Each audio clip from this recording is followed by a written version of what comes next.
One man. Kerjakan dulu apa yang bisa. Yang paling simpel kerjakan dulu. Ya. Everything is about to change. Menjawab sesuatu itu nggak langsung mikir jauh. Petakin lagi lebih simpel.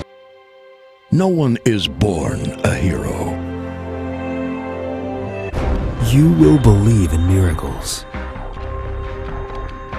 Science is all around us.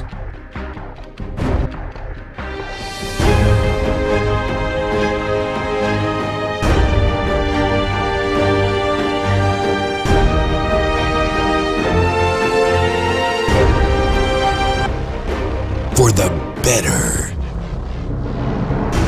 He is.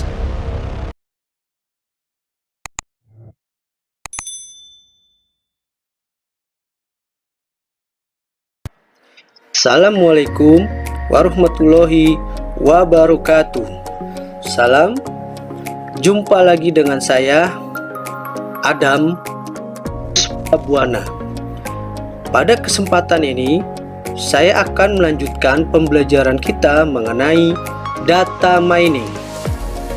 Mengenai pembahasan data mining ini, kita akan membahas mengenai teknik data mining menggunakan metode atau algoritma KNN. Baiklah, sebelum membahas lebih lanjut, saya akan memberikan pokok pembahasan utama pada materi kita. Saya akan menjelaskan konsep detail mengenai KNN. Lalu akan saya lanjutkan mengenai apa itu algoritma KNN dan contoh penerapannya seperti apa. Setelah kita membahas konsep dan juga contohnya, saya akan memberikan evaluasi sejauh mana konsep ini dapat dicerna atau dipahami. Oke, referensi yang saya gunakan untuk materi ini berasal dari buku yang saya buat bersama teman saya yang berjudul Data Mining, Pengolahan Data Menjadi Informasi Menggunakan Rapid Miner. Baik, kita akan lanjut ke konsep KNN. Bagian ini saya akan membahas 3 subbagian, yaitu konsep KNN secara umum, lalu konsep KNN sebagai supervised learning, lalu mengapa KNN disebut lazy learning.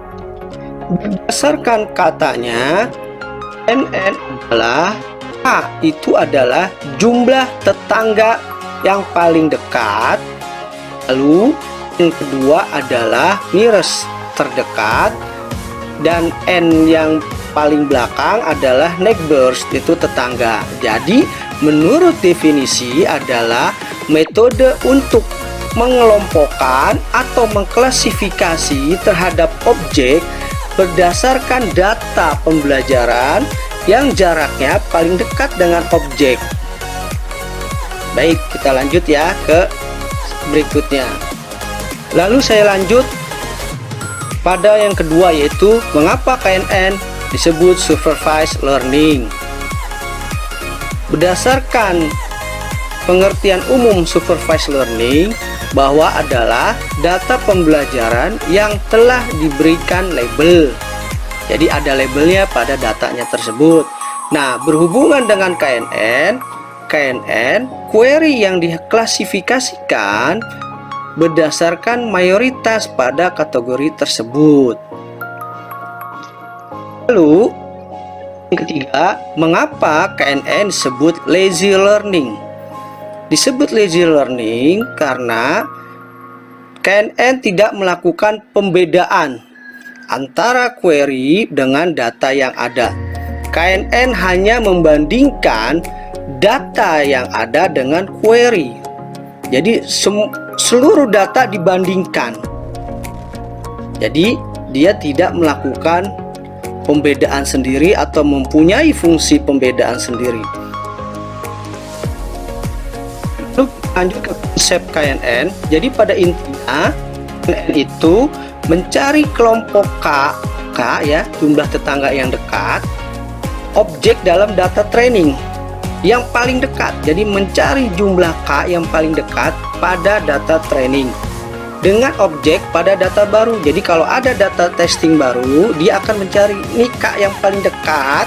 Misalkan jumlah K-nya 3, dia akan mencari jumlah 3 tetangga paling dekat.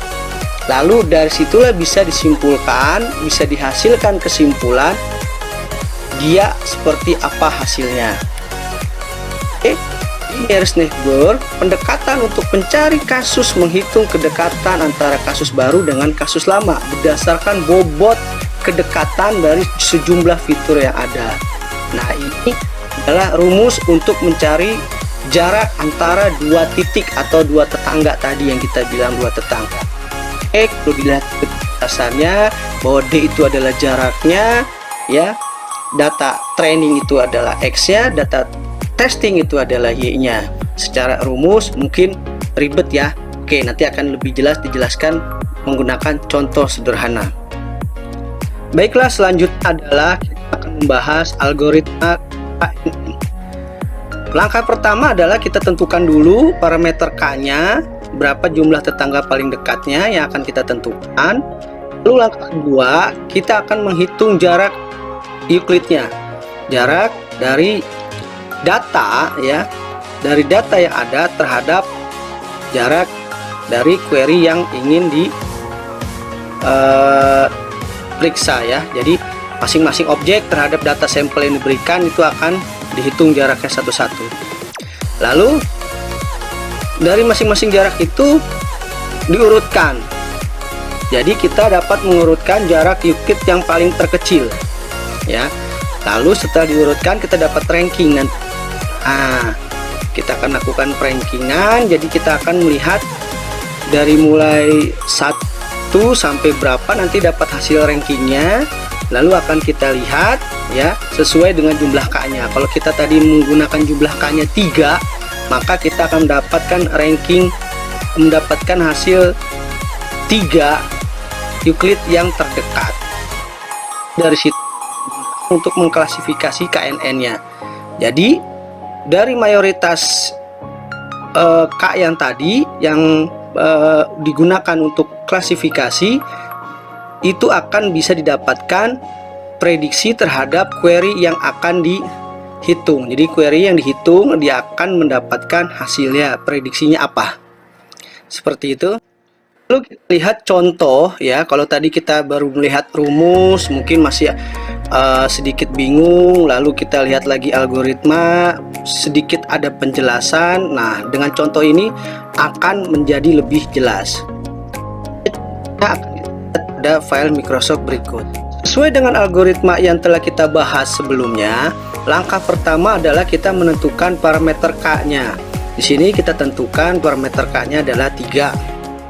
Oke, lalu lakukan perhitungan pada jarak berdasarkan di data, ya, rumus yang sudah kita bahas tadi, ya. Di sini terdapat yang bisa dilihat, ya. D1 D6 itu artinya distance-nya ini adalah perhitungan jarak, ya, dari data nomor 1 terhadap data nomor 6.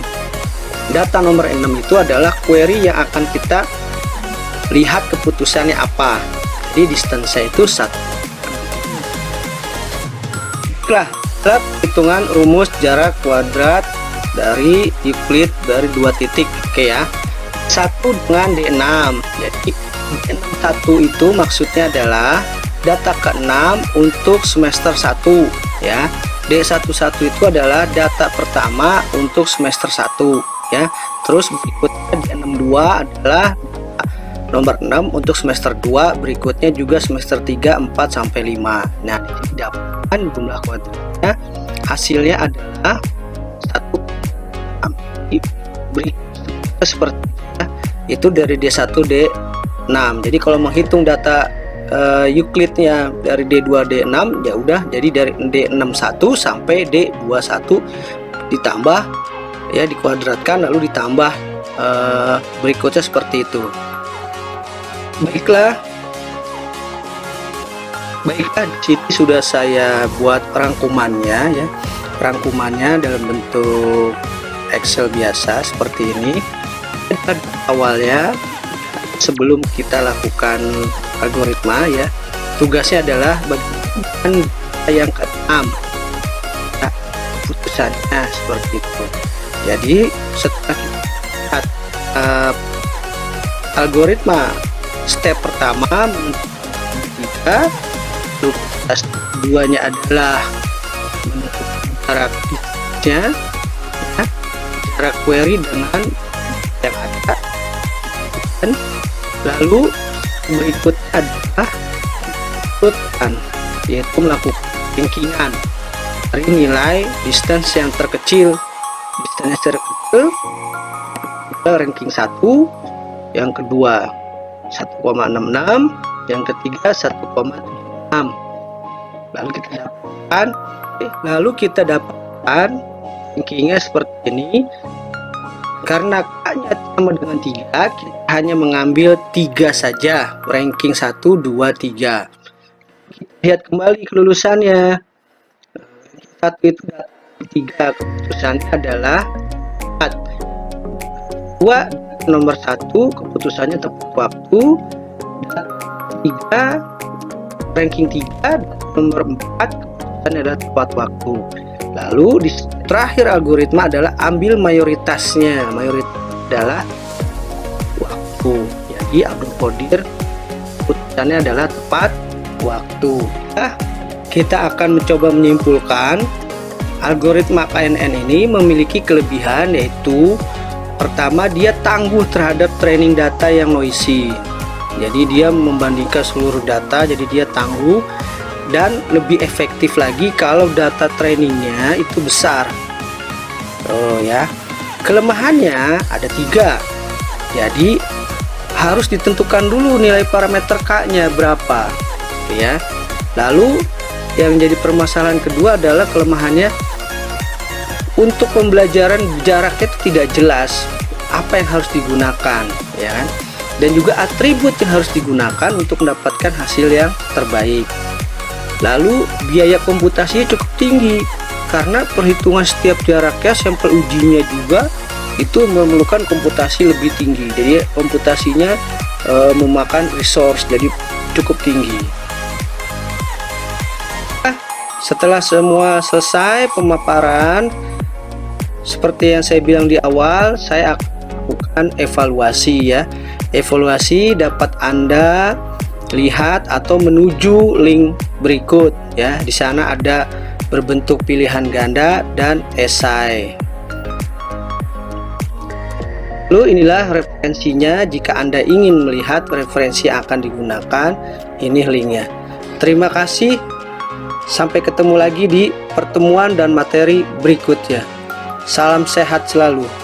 Wassalamualaikum warahmatullahi wabarakatuh.